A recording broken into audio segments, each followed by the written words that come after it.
Hey guys, how's it going? It's Al. Week 4 on Draftkings. We're right in the middle of it.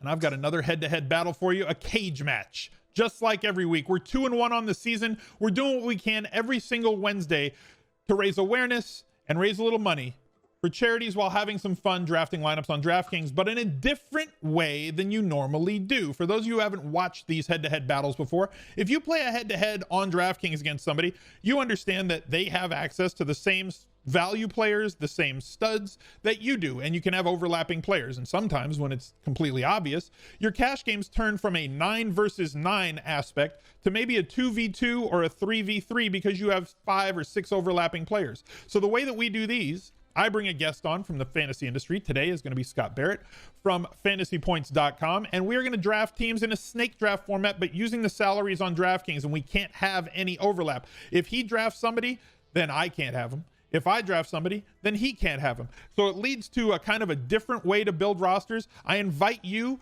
to try this mode out with your friends. We have a Discord on this channel. You guys can find the link down below in the description, as well as links to all my other socials and discounts to a bunch of different sites that partner with the stream, as you see right down there in the bottom corner.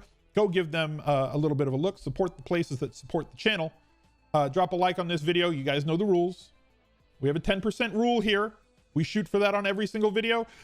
These head-to-head battles get between 8 and 10,000 views. That means we got to get between 800 and 1,000 likes on YouTube.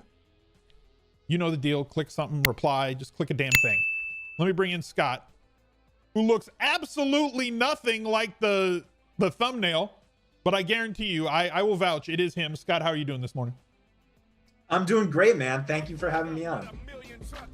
I'm doing good. We have decided, it's always the guest choice. We have decided to play for $100. Scott has made a decision. We're going to play for $100. We're playing for charities.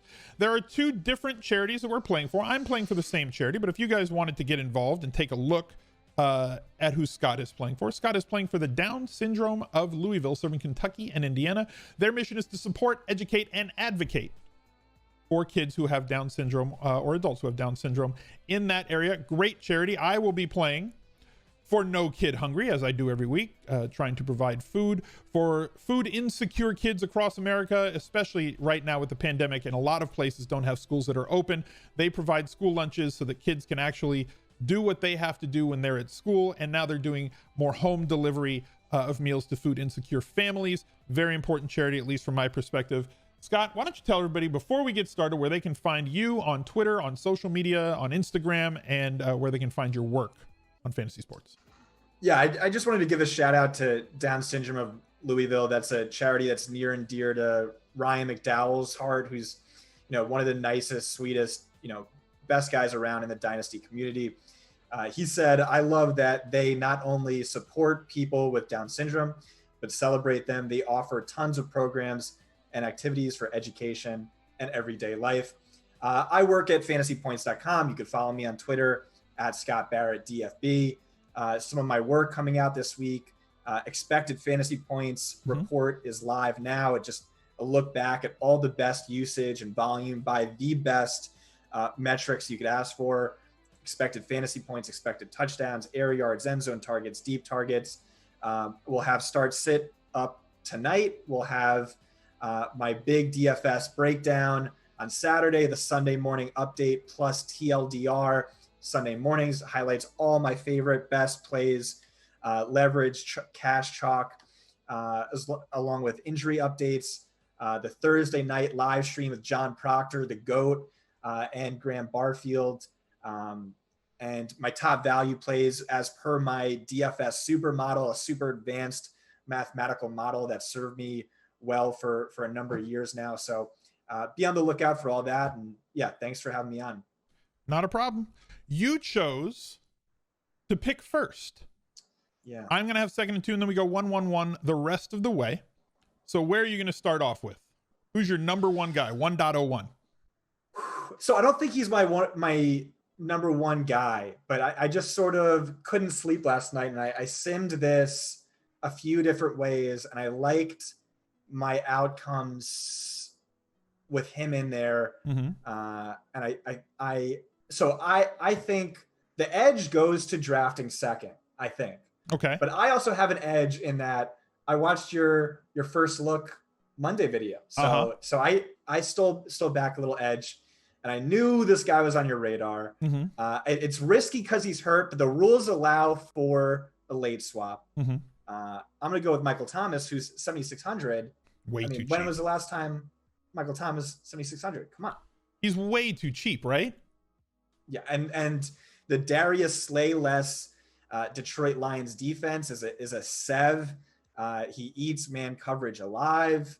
It's the injury. I mean, if he's at 80%, he's at 80% of his typical salary. Do you buy into Drew Brees at home and plus Michael Thomas at home? Or is it now a case of Drew Brees just doesn't throw it further than 20 yards down the field, no matter where he's playing? So Michael Thomas and Kamara are just going to feast.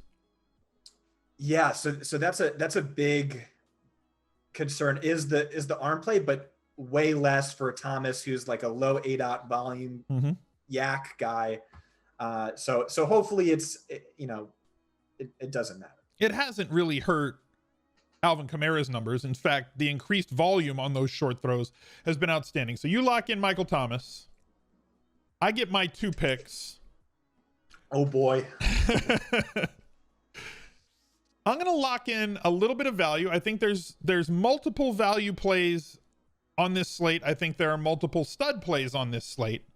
So before you give away the goods, I have watched I had my podcast with JM to Win and Graham Barfield. And I watched a few other videos this week in preparation, although I'm way behind on preparation. So cut me some slack. Everyone said that pricing is way tighter this week. Then it has been, yes. Look, it's still not restrictive, right? There's a ton. I think there's a ton of value. There's a ton. But it's not restrictive, but it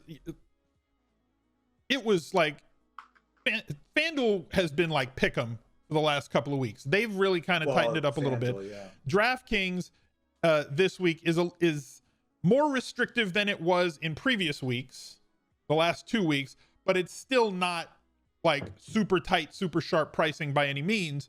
It's just you can't just play whatever you want anymore. And even more so on FanDuel, where you can just play anything that you wanted the last couple of weeks, and it just came down to your decision making. But for me, I'm going to lock in a couple of value plays here. The first one is at wide receiver. And I know that there might be a better play for volume in terms of paying $4K for Henry in this situation. N'Keal Harry here. But Damiere Byrd at $3K in a game where I think that we have to be game script specific this year with how we treat the Patriots offense. They want to run the hell out of the ball.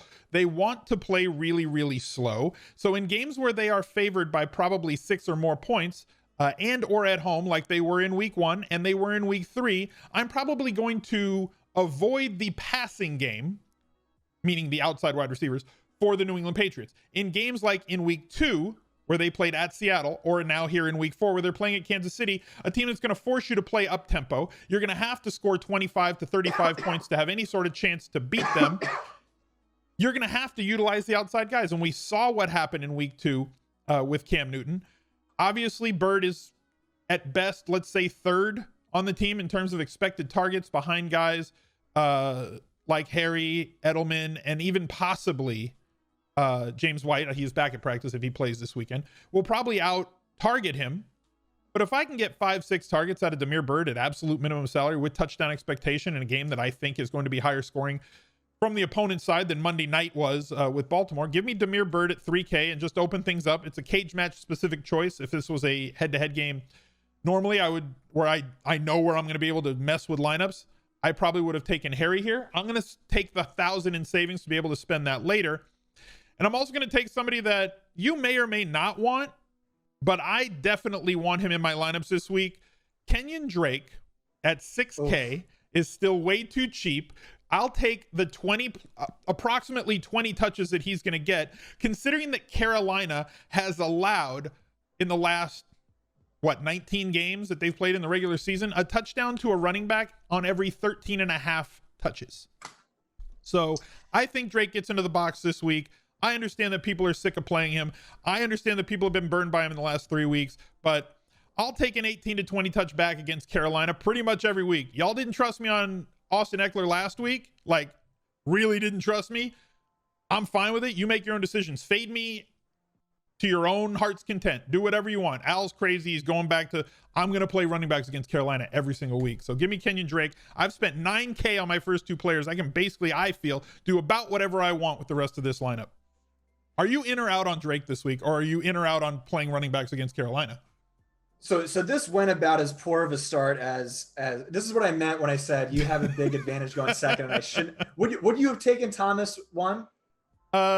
If you took Drake or Bird, I might have taken Thomas there. See, so I always like to lock in value. I prioritize the value plays super early in this. I know. See, I watched your first look live stream, and you hyped up, I think, N'Keal Harry on it. I don't know if you selected him, but you hyped him up, and Bird was definitely the play. 3,000. I like both. I like both. So Bird's the better play. I'm telling you, he's outsnapped Harry in back-to-back games, ran more routes in back-to-back games. The difference in fantasy points negligible. It's like 7 receiving yards, targets. 4 more to Harry, and also Edelman's hurt. Like, no one's talking about it. I think he's hurt. He looked hurt. I know. But that's what I'm saying. I know, but that's what I'm saying. So last year, the entire second half, he was seriously hurt. Okay. Like, needed surgery, was barely on the injury report. And I'm thinking it's looking like one of those situations. A lot of the fantasy injury experts who watch a lot of tape are all saying the same thing. I mean, we'll see, but again, you called it on New England's game script, where this could be a lot like Seattle, forcing them to keep their foot on the gas. Not only is Cam Newton rushing more than any other quarterback, but 89% of those are designed runs. Yep. So that's money, carries way more than scrambles. So I wonder if I want to go for the block. I'm not quite sure. And then Drake, am I on Drake? Of course I'm on Drake. It's just the dream matchup, ideal regression candidate. I was hyping him up as a late first round pick pretty much the entire offseason. I was high on him too in preseason. That's looking like a miss. It just is what it is. It's just Chase Edmonds is stealing targets, stealing routes, and then Kyler Murray is the de facto goal line back, or at least he has been for the first 3 weeks. There's some regression there, but yeah, Drake was maybe my next play. I stole one from you. You stole one from me. I wonder if I want to go for the Cam Newton block. You could. Because I feel like that's what you're angling at. Is that called a skinny stack? What's that called? It's just a stack. Just a quarterback and a pass catcher is just a stack. Okay. I feel it like could be a skinny stack because Damiere Byrd is, you could say Damiere Byrd. Some people are going to say Damiere Byrd is thin for cash. So I guess in that aspect, it could be a skinny stack. Like, he's not a high volume guy. Like, if Michael Thomas has a big day, then Breeze is also going to have a big day, where Cam Newton can have a big day and Damiere Byrd can suck, or Damiere Byrd can have a big day and Cam Newton can put up 16 fantasy points versus his salary. All right. So I am wholly shook. This just threw off my entire game plan. I am now, just fully exposed. I have no idea what I'm doing. I never sim this in a million years. But maybe it's Pittsburgh, Tennessee being out, but yeah, that takes some values off the board. I'm going to play Hunter Henry. I don't know. Okay. Going with a tight end. Talk me through it. Yeah, it's just totally shook, totally off my game plan. Maybe it was a mistake, but yeah, he's one of the top values by expected fantasy points per game. He's running an elite route share. He's very productive on his targets, at least in terms of receiving yards. Justin Herbert bolsters his expectation. Mike Williams is hurt. It's not a great matchup, but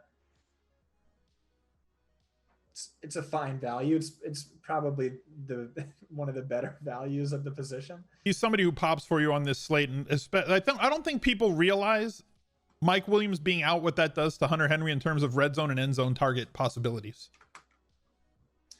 Yeah, I mean, I will just say, like, I wouldn't say he's for sure the next best value on the play. I just kind of want to. Fair enough. So Hunter Henry, you got Thomas and Henry, two big end zone target guys. I've got Drake and Bird.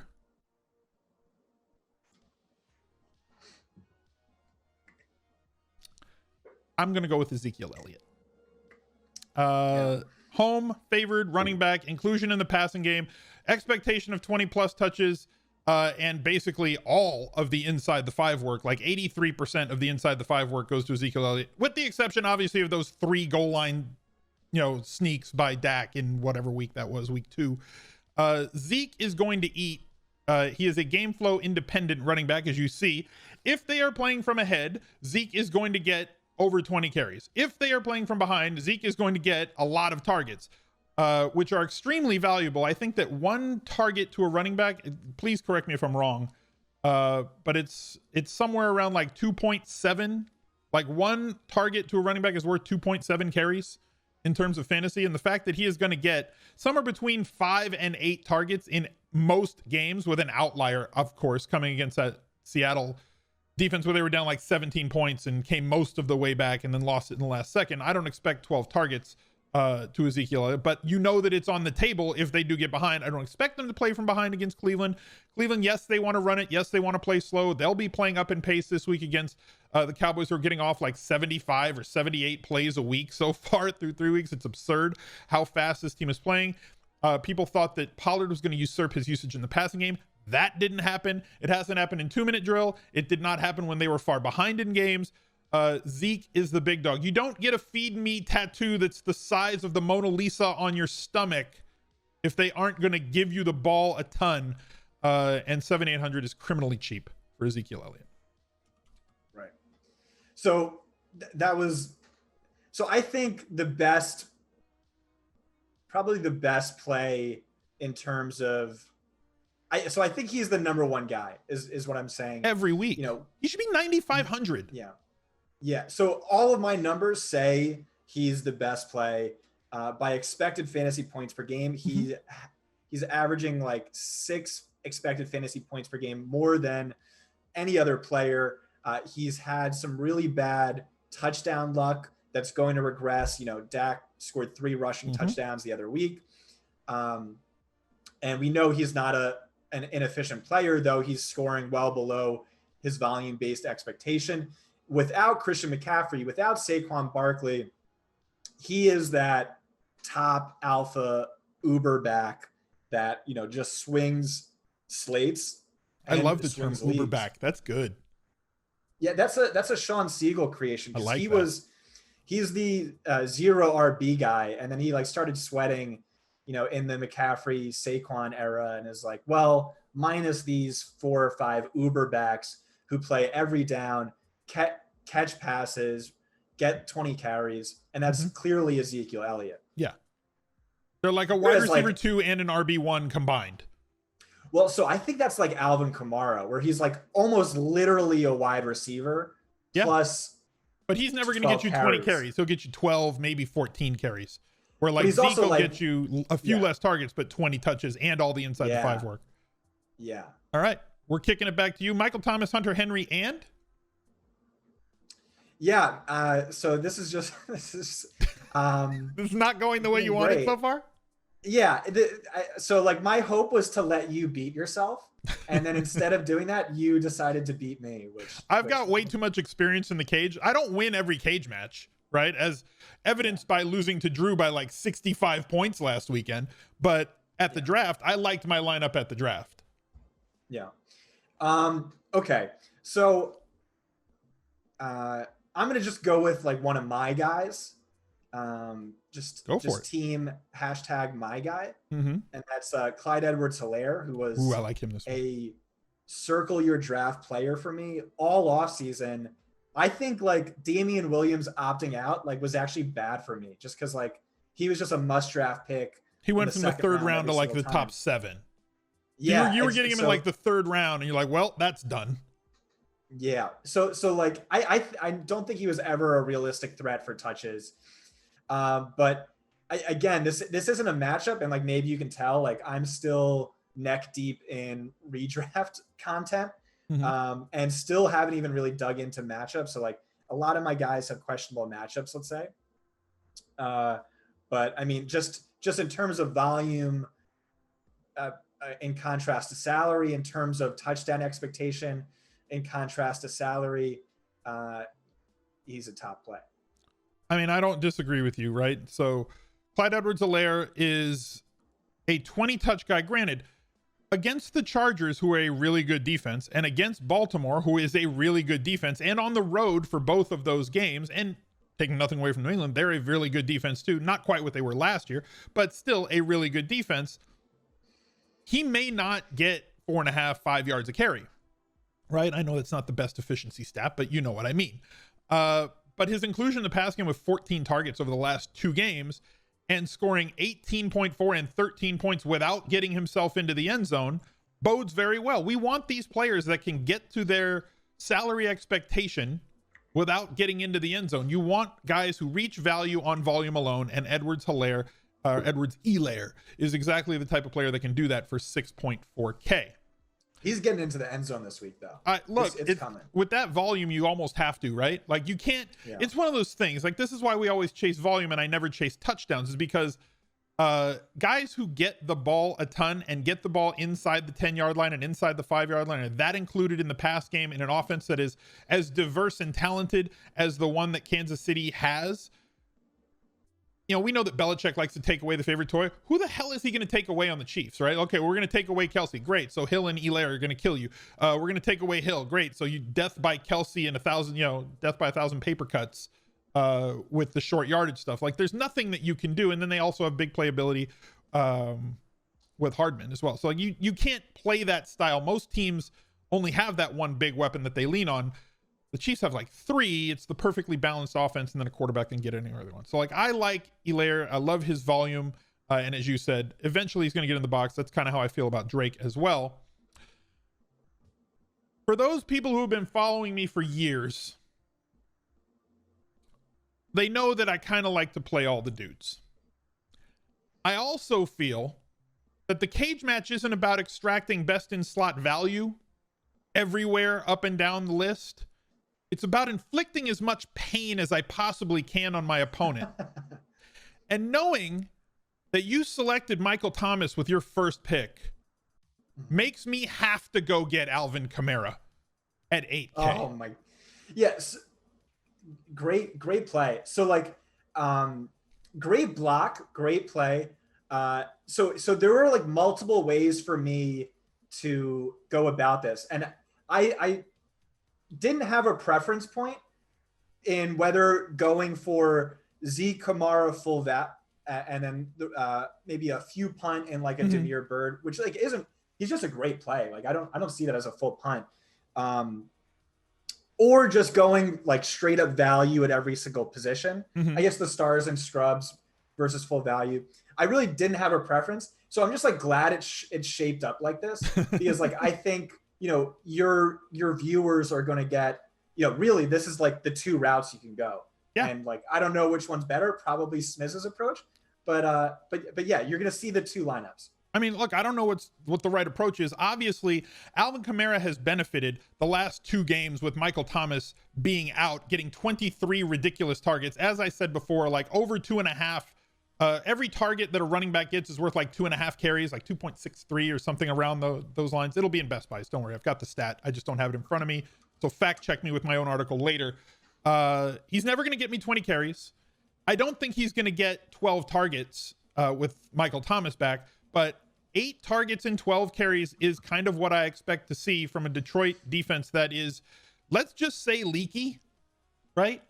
To be as kind as possible. He is experiencing as much touchdown regression to the mean this season as one could possibly get. He was very unlucky touchdown-wise last year, was Kamara. And now he's got 6 touchdowns in 3 weeks. So maybe regression monster's coming for me in week 4, that he's been 2 touchdown lucky. But the volume supports, and the usage, especially inside the 5 and the 10, supports how many touchdowns he could score over the course of a season. Those 6 in 3 weeks is a lot. And again, with somebody like Michael Thomas coming back, that could eat into that. I don't need him to get into the box. for me to get 18 points out of him. If he does, it's going to be a 25 plus point day, as we see over the past 2 games, averaging 40 points per game. I'm firmly on Team Jam him in this week for the head-to-head cage match, and I'm going to have to find some values the rest of the way. I've got 5K left. I'm going to kick it back to you. 5K left per player. So absolutely great play. Right now, Alvin Kamara ranks 10th among running backs in rushing fantasy points. He ranks 4th among wide receivers in receiving fantasy points. You talk about regression, but Alvin Kamara is one of those guys where you have to get really careful talking about regression, just like with Gronk over his entire career. Like, if you were the guy saying, well, Gronk's due for regression, then you just like got clowned on every single year. I think it's just, you have to accept that Kamara is one of the most efficient fantasy players of all time, which is just true. If you look at like, there's like 1,297 seasons of a running back getting 100 touches in a season. And then ranked by fantasy points per touch are 2 Alvin Kamara seasons in the top 5, which is just crazy. So I'm gonna play Ryan Fitzpatrick. So that whole thing being said about Alvin Kamara, and I'm gonna go Fitz. Yeah, I just see that as a block for you, because you do need value. I think it's, I mean, early into research, I think it's Cam Newton versus Ryan Fitzpatrick is like the best, value plays. And I just like this as a block for you and giving me some value. He's a great value play this week, especially, I mean, basically any quarterback against Seattle, right? They're allowing 450 yards passing per game through 3 weeks. Yeah. So they're giving up the second most fantasy points per game to opposing quarterbacks, but also people are sleeping on Ryan Fitzpatrick. So since he was renamed the starter, he ranks 8th in fantasy points per game, actually like 0.6 behind Russell Wilson. He's averaging 20.9 rushing yards per game, which is, 2/3 of Josh Allen's rushing yardage expectation. So I think people are sleeping on Ryan Fitzpatrick, plus the matchup's great. Okay. You're the master of dank stats. How dank is this? On a scale of 1 to 10, the 7 best games that Ryan Fitzpatrick has had in his career, opponents have scored 31 points per game on average in those 7 games. Ooh. Seattle has an implied team total of 30.5 this week. Ooh, that's pretty dank. On a scale of 1 to 10, how dank is that? That's a solid 9.0. All right. I'll take the 9. Russian judge gave me a 7.5 though. I liked it though. I thought that was a pretty cool stat. I like him this week. He's a value play for me for sure. He wasn't. Okay. I pick quarterback late in these. Like I just kind of take whoever's last. Like whoever's left. I'm just letting you do whatever you want to do. Is it? I focus on getting running backs and wide receivers and locking in values and studs as best I can, because like there's so much that's like kind of out there. I'm not saying that Ryan Fitzpatrick is going to have like, a top 7 career performance for him in this situation. It's kind, you know what it is? It's the Franklin Mint plates, right? I'm not saying he's going to have a top 7 performance, but every other time that his opponents, every other top game he's had, opponents have averaged 31 points per game, and Seattle's 30.5 total this week is the highest on the slate. So I'm going to have to find some value. I'm going to have to find it at wide receiver, because I've locked up my flex already, which is something I don't normally do, but I had the opportunity to kind of tilt you a little bit. So it's going to be something that I'm going to have to find here, and I'm going to go with Brandon Cooks. Going up against Minnesota, the targets have fluctuated here, 5 to 8 to 5. I'm not expecting a 10 or plus target game, but I think this is a great spot for Houston going against Minnesota, whose defense has been, again, quite squishy through the first 3 weeks of the season. I do have a little bit of a low floor here, but I need a cheap wide receiver to kind of bolster things. And just to give me a little bit more salary, maybe I can get up and pay for a quarterback. Maybe I can get up and pay for a wide receiver, depending on where I go with those positions. And I still have a defense in hand that I can go with a little bit later. And I can pick quarterback last because you've already locked yours up. So I have basically my choice of all the rest QBs on the slate. So I'll work out who I'm going to go with. I'm going to take Brandon Cooks here. I don't think it's a slam dunk play. I really don't. But I think that Houston offense is one that I want to buy here in week 4. Yeah, so that's absolutely correct. Buy Houston's offense this week. especially if he goes somewhat overlooked. Their implied point total is 10 points more than their per game average this year. 29. Brutal. Right? One of the 7 teams on the main slate that has a team total of 29 or above. Yeah. So, and he just had like a brutal schedule to start the year. So this is a great get right spot. Don't love Cooks, but same. I like buying the price and the offense, and I'm hoping that maybe he catches a 50-yard touchdown. Yeah. I'm going to play Joe Mixon. Joe Mixon. Okay. Mixon, for me, on an every week basis, like forever, has been somebody that I can, and it's my own bias, right? It's my fault. I know he gets a ton of volume, right? He has always gotten a ton of volume. He is coming out on 2-minute drills, fine, whatever, but he's still getting included in the passing game, right? It's not like he is a non-existent, he's not Derrick Henry in the passing game with like 1 or 0 targets every week. So he's kind of a 20-touch guy. He's at home. He's favored against Jacksonville. It's hard for me to click Joe Mixon every week. So talk to me about Joe Mixon, because I know I have my own biases that prevents me from ever overweighting the field on Joe. All right. So where do you rank him as a talent? I think he's good. A top 10 running back?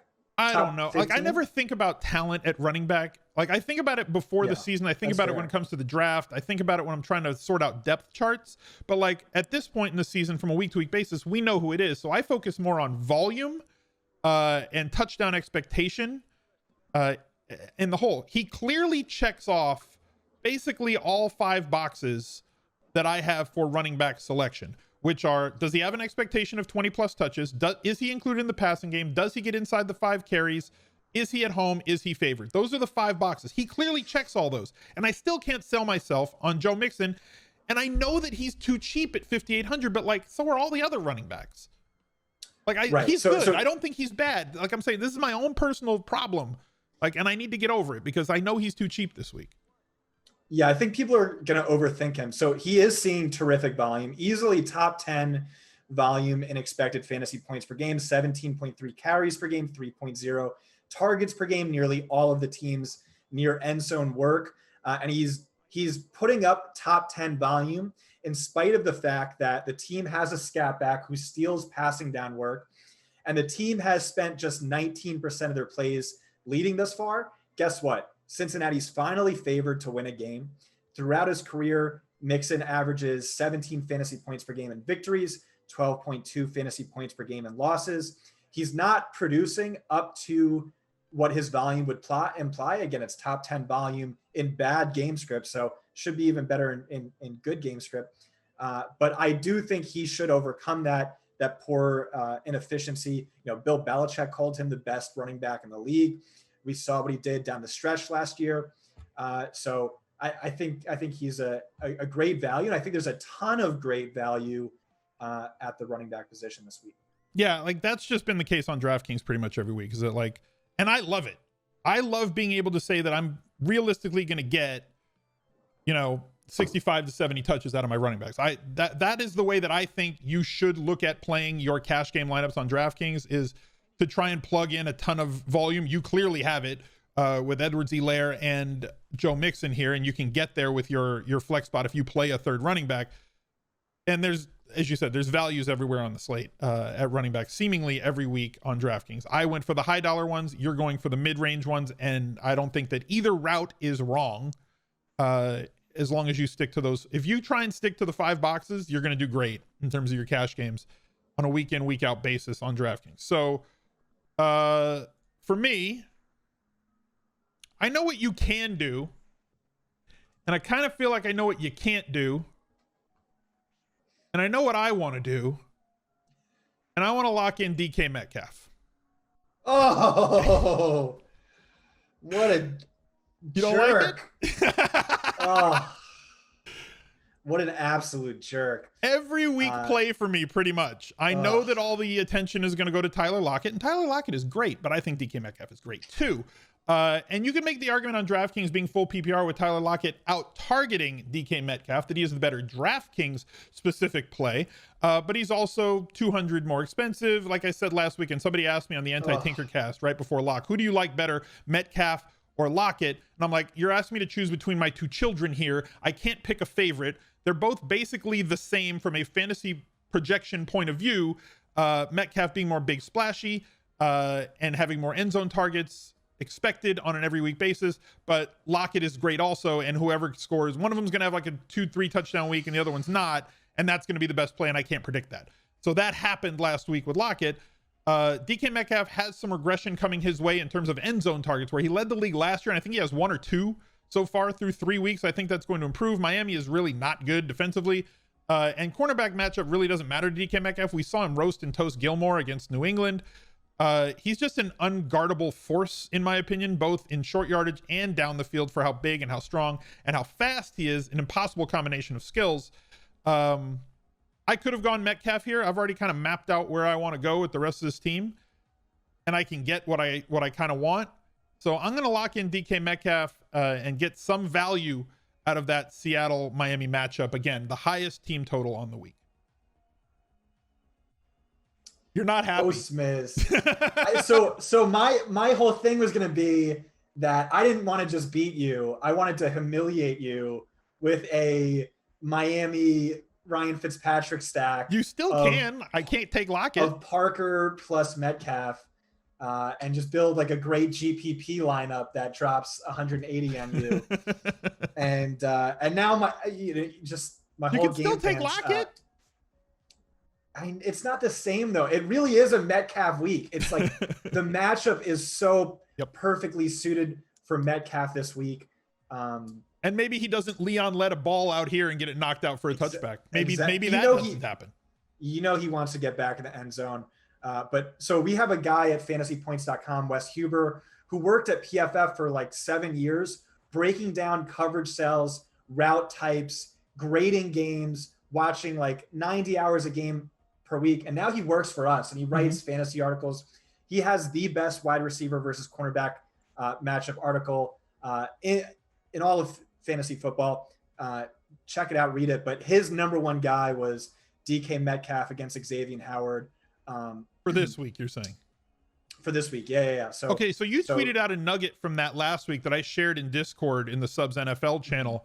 So if you guys scroll back to that, if you're in Discord, go look at that.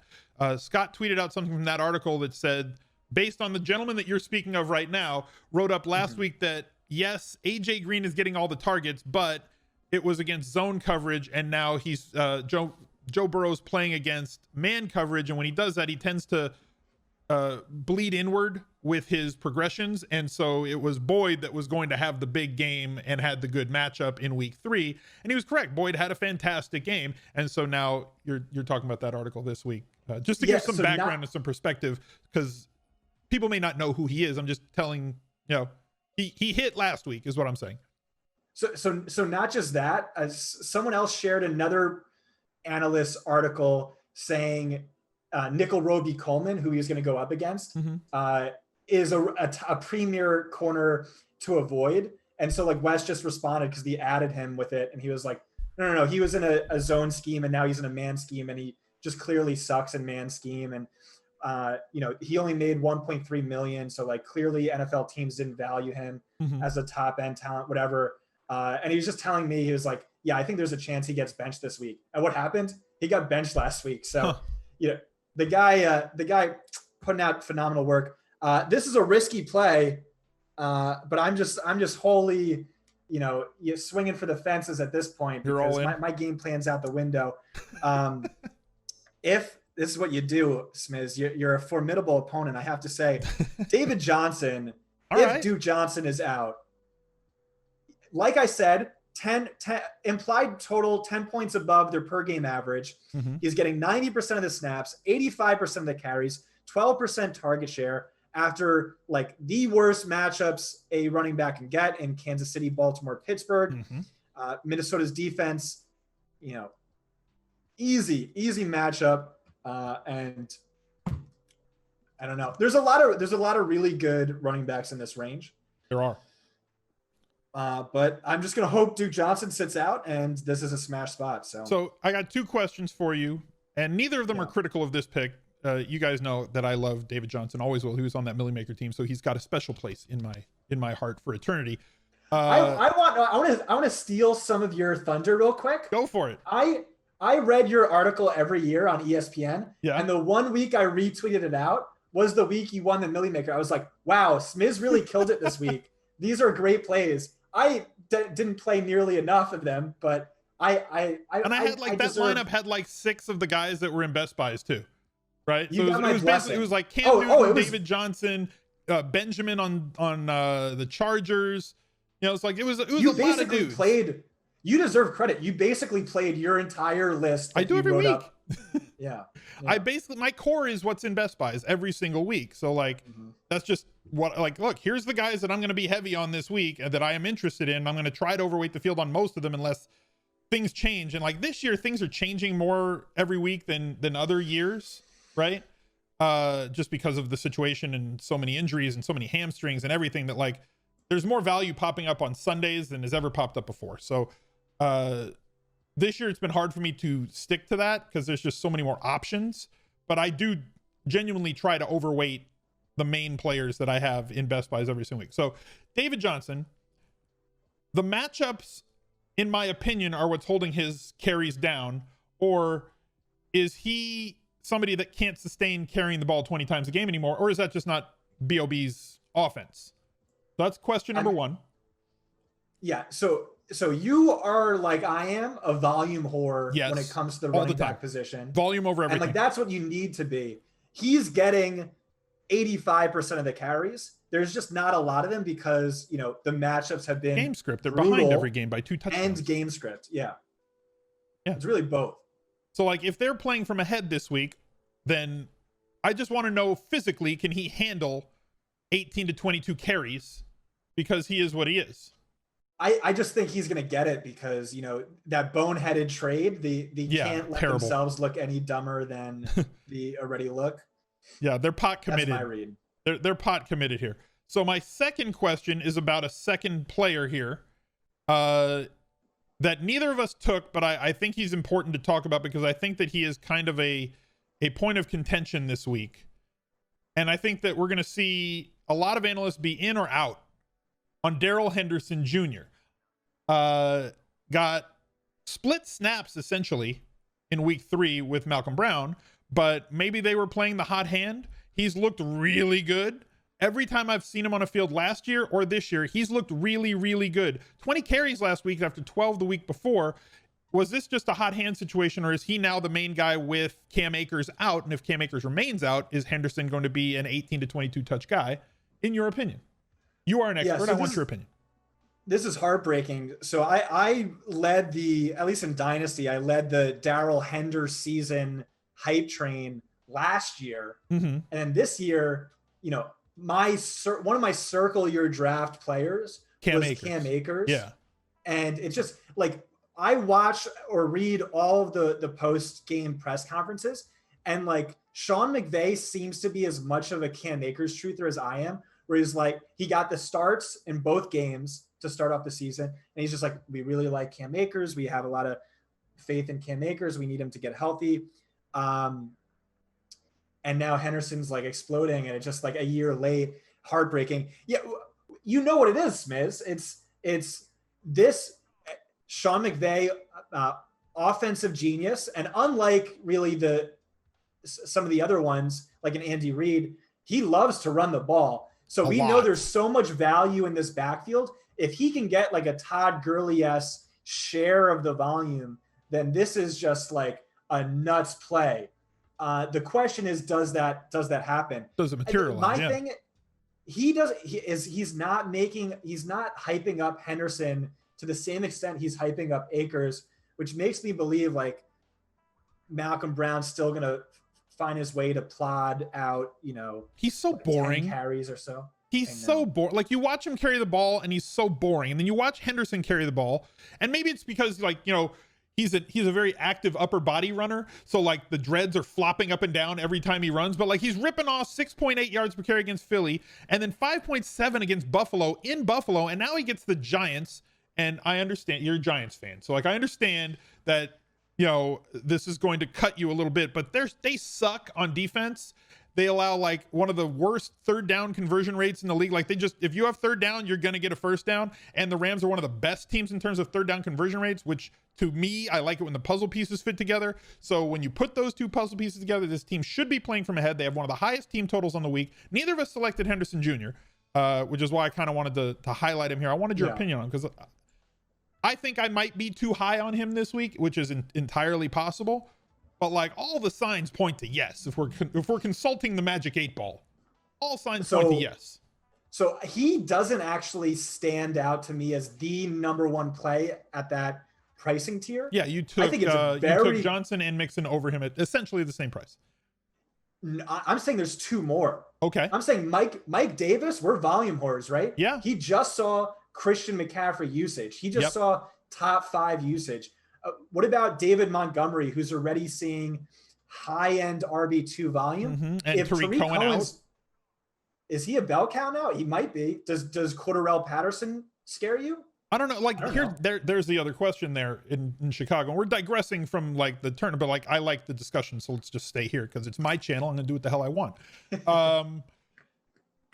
Does Cordarrelle Patterson, it's in the next man up philosophy of the NFL, does Cordarrelle Patterson just slide into the Tariq Cohen role now?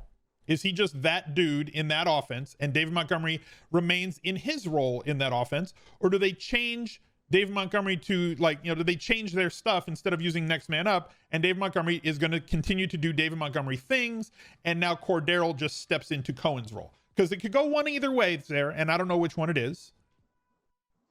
Yeah, so I think, I mean, this is the same thing as last week. Like, how many people thought Mike Davis was going to lose snaps to a wide receiver, and then it just didn't happen. Mm-hmm. I think this is like a little more questionable, where like Curtis Samuel is like literally on the field running routes as a wide receiver nearly every play. But I think it goes something like at least 50% of Tariq Cohen's snaps and usage go to David Montgomery because they love him as a receiver. Mm-hmm. And he's being used as a receiver this year more than last. So he breaks so many tackles too, which I think there's value in from a scouting point of view that we can translate to like yards after first contact is massive for me. So like guys that can create yards that aren't there, as opposed to like Tevin Coleman, who like the wind blows and he falls down type of running back. Like I want a guy that can make something happen. Alvin Kamara, great yards after first contact. His balance is so great. They highlighted that on the Island game the other night. So like I think it's an interesting discussion. Obviously we digress, but I hope that you guys appreciated that sort of discussion. So you've got David Johnson, Edwards-Helaire, and Mixon. You've got Michael Thomas, great volume there. Henry, great volume there. 2 wide receivers and a defense left for you. I have a quarterback, which I can just pick last. I have a tight end, which you can't select, so I'm going to wait there. So from a game theory point of view, I should be picking a defense here. And based on what I've kind of mapped out for this lineup, I know where I want to go with the rest of the picks. Mm-hmm. I'm going to take the Buccaneers at home against the Chargers. Whether Tyrod comes back, he can be he can be turnover prone.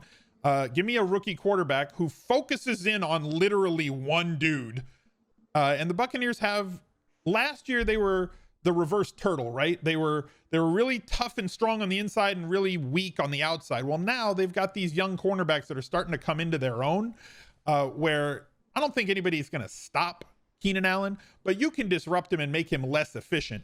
And if all your quarterback's going to do is just drop back and say, where's Keenan? It's going to be very easy for a defensive coordinator with a talented defense to not only get pressure on him, but also possibly cause some turnovers. I want a team that's going to be having to drop back a lot. I want a team that's going to have to, or have the possibility of taking sacks. And they definitely do that extremely well with 6 sacks last week against Denver, 5 sacks against Carolina. This is a very aggressive defense, and fantasy points should be abound with the possibility of maybe getting a touchdown as a strip sack or a pick 6 from a rookie QB. Yeah, Damiere Byrd really opened up so much for So I like your lineup a lot, especially like the Metcalf snipe really ruined my day. I don't love Cooks. but he's necessary. I needed a $4,500 wide receiver or less, and he was my favorite in that range. Other than doubling up on Bird, I didn't want to get 2 Patriots in the lineup. Yeah. I wanted to spread my variance across other high-totaled games. I think he could have done better than Cooks, but I looked through. I'm not really seeing it. Yeah, I don't know if there's anybody 4,000 to 4,500 that's not N'Keal Harry that I love in that range. Yeah. So, like, yeah, it's like I don't love Cooks, but he fits. He's kind of a last man in sort of pick to me. But I had to obviously pick him earlier. Well, you really ruined my day here, Smith. I'm gonna. I told you the cage match is about pain. This is what I want. It really is. I'm gonna go with. I'm on the ropes, but you know we still got Sunday to go. I'm gonna go with Mike Evans with Chris Godwin out. Mm-hmm. Hopefully they just jam him volume. So on paper, this looks like a bad matchup, but I promise you, it's not. Like the Los Angeles cover 3 defense is on paper, you know, super tough, but you have no Derwin James, you have no Nasir Adderley, you have no Chris Harris Jr. So Desmond King, who's been great at safety, is now going to play slot corner. Michael Davis is going to be a right cornerback. Basically, Casey Hayward's just going to stick to his side. Mike Evans is going to stick to the opposite side. They can scheme him away from Hayward. And like you said, losing Harris is big, especially on top of losing their safety, Derwin. Like this defense is still good, more especially in the front 7, but like they lost a lot out of that defensive backfield. Two of the 4 or 5 guys that were key for them are now gone. And like Evans is going to see a bump. This is why I played Evans in cash 2 weeks ago without Godwin. Like at 6,400, he's a potential smash play with double-digit targets. He's just not going to see as many downfield targets as he saw from Jameis, but who cares? Give me Mike Evans with 8 to 10 targets every time. So I plugged him in for you. Going back over to me, I'm going to save my quarterback for last. I have a tight end left. I like volume. I know he hasn't done anything yet, but I'm sticking with him because you know what? If it doesn't work the first time and it doesn't work the second time and it doesn't work the third time, but fantasy expected points are still huge, I believe that there's been some Haskins-induced inefficiency with Logan Thomas. Yes, he's facing Baltimore. I don't care. I need somebody that's in this range, and I'm going to be there when Logan Thomas gets into the end zone, goddammit, because Dontrell Inman does not deserve these end zone targets. They need to go to LT3. I'm putting him in here just based on brand alone, and I'm plugging Logan Thomas. Leaving me with 7,000 for a quarterback. So I know Frisco Josh does the thing with his air yards model. Redacted. Yeah. So like I really debated stealing that for my article, like giving him a shout out, but just saying like this guy is redacted for the rest of it. Cause like he's going to keep popping, but like after the last 2 weeks, I don't know how, or maybe it's the perfect time to go back. Exactly. Nobody's going to be on him. Yeah. He's running like routes on 90% of dropbacks. He's got so many targets. Usage. It's like, they just got to throw him the ball. Like again, 3,500. So like missing value is, you know, he needs what, like 10 and a half points for me to like feel like okay with him. But like if he gets 7, you're missing by like 3 points. And it doesn't take that much for a tight end to get 7 points. We saw 4 catches for 31 yards, an extremely modest day, but like it's not going to kill you. So I don't see any path to Logan Thomas killing me this week. And there are paths to him having 15 fantasy points and being a smash at 3,500. So like, and they're not difficult paths to get to. It's like 5 catches for 52 yards and a touchdown. So like for him to get to 16 fantasy points plus is not difficult.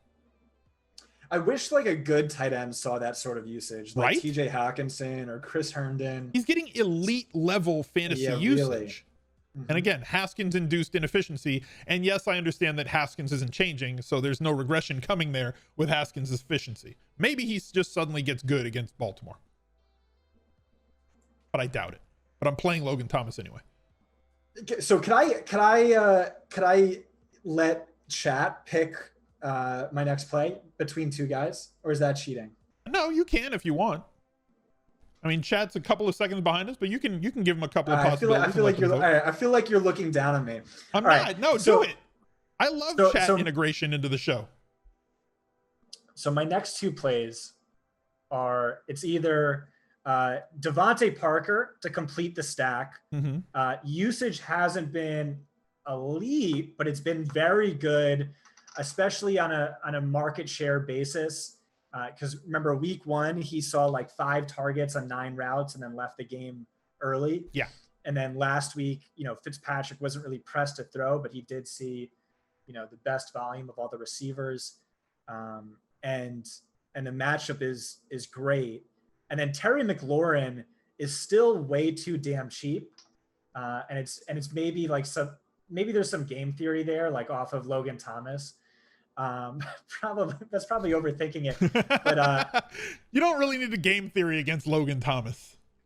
But so I'm going to have a ton of exposure to him this week because I don't think he's going to get a lot of exposure against Baltimore's tough defense. But I mean, in Wes, I trust. Wes has been killing it this year, and he says that Terry McLaurin eats cover 0, cover 1, and cover 3 alive, and that's what Baltimore plays. But I'll just go with the. Chat wants Parker. Chat wants Parker. Yeah, me too. I'll go. Or Fuller. They want Fuller or Parker. Don't want Fuller. Fuller. Wow.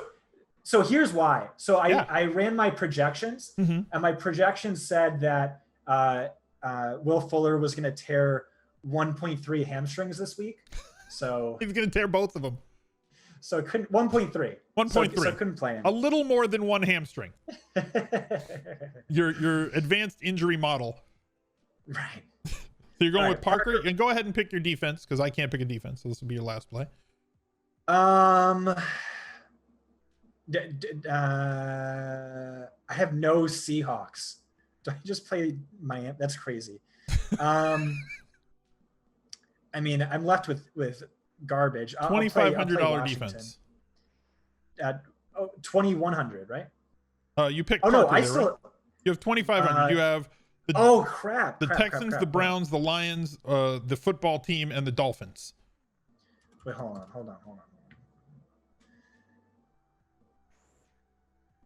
Okay, I had Drake still in my lineup. Nope, I have Drake. Still shook. I will go with. I wonder if I would have done something different at wide receiver there. I will go with. Evans might have become Lockett if you had it in right. Yeah, you might be right. That's okay. I like Evans. I think I know where you're going. Where's that? It's one of the two. It's the Texans or the Browns. I think. Right. There's only 5 you can choose from. I had a 40% chance here. Yeah, I'll just go Texans. Texans defense at home, favored against Minnesota, and I get it. Makes total sense. Zeroing you out, Fitzpatrick, Edwards-Helaire, Mixon, Thomas, Evans, Parker, Hunter Henry, David Johnson, aka DFJ, and the Texans defense. Swinging it back over to me for my $7,000 or less quarterback. They really priced up the quarterbacks this week. $7,200 for Dak and $7,300 for Josh Allen. I'm glad they did because these guys are hitting ridiculous numbers.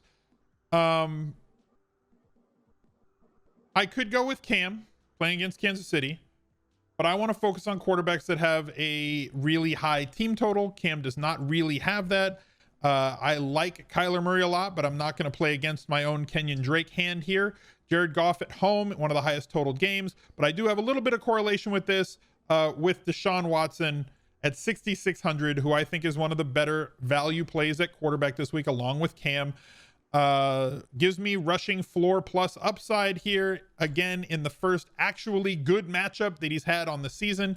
People are going to look at his fantasy points per game and say that, well, he's underperformed, but the real situation here, he's played at Kansas City, against Baltimore, and against Pittsburgh, and now he hits the part of his schedule where he can actually take off. Would not be shocked for the next month or month and a half to see him average 25 Draftkings points per game. Give me Deshaun Watson for 6,600 with all the other quarterbacks that I think are very good being over 7K. I'll take the discount. Giving me Watson, Drake, Elliott, Bird, Cooks, Metcalf, Don't love my wide receivers outside of Metcalf. I'll take the value with Bird. You guys know how I feel about 3K wide receivers. They can't really kill you. Logan Thomas for the brand. Alvin Kamara for all of the touches and the offseason drills that everybody loves to show on Twitter and Monday Night Football. And the Buccaneers, quite stout defense. Scott, thank you for joining me, guys. Definitely give Scott a follow on Twitter and go check out the products that they have over on fantasypoints.com. Brand new site. They started it this offseason. Tough time to start a new business. So support the people in the fantasy industry that are good guys and put out great work. Other than that, thank you for being here. Go check out the charities. They're in the description down below and watch another video right here. He's a legend.